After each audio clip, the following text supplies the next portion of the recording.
उमर अब्दुल्ला बनेंगे और मुख्यमंत्री बनेंगे वहां के, लेकिन वो अभी जब तक स्टेटहुड नहीं होगा तब तक एलजी ही मुखिया रहेगा। फिर अगर केजरीवाल से एडवाइस लेंगे और उनकी नसीहत को सुनेंगे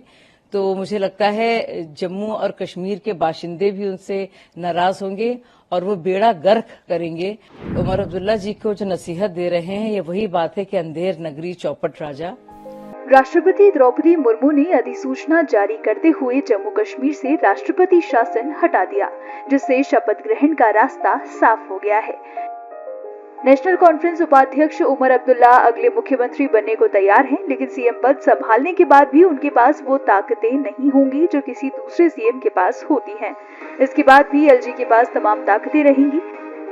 जिस बारे में शाजिया इल्मी ने बताया है। इसके साथ ही उन्होंने कांग्रेस नेता पी चिदम्बरम के राज्य का दर्जा बहाल करने की मांग वाले बयान पर भी प्रतिक्रिया दी। दशकों बाद एक शांति के वातावरण में, अमन बहाली के दौर में इलेक्शंस हुए और एक उमर अब्दुल्ला की बहुत शानदार जीत दर्ज हुई।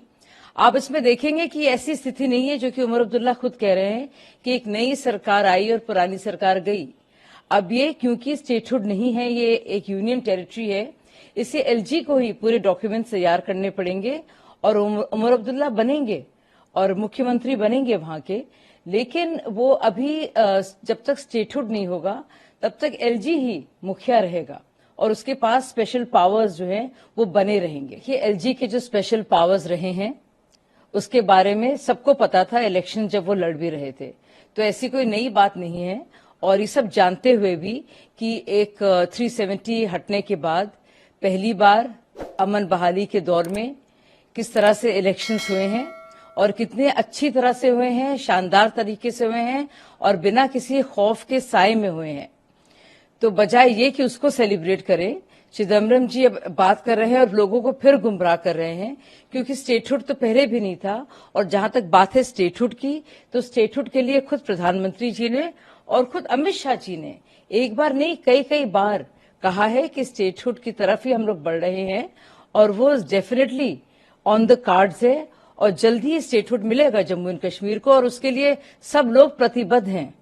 वहीं इस बीच दिल्ली के सीएम अरविंद केजरीवाल ने उमर अब्दुल्ला को नसीहत दी थी कि अगर उन्हें सरकार चलाने में कोई दिक्कत आती है तो वो मदद करने के लिए तैयार हैं, क्योंकि उन्हें ऐसी स्थिति में दिल्ली में सरकार चलाने का अनुभव है। इस पर जवाब देते हुए शाजिया इल्मी ने तीखी प्रतिक्रिया दे दी।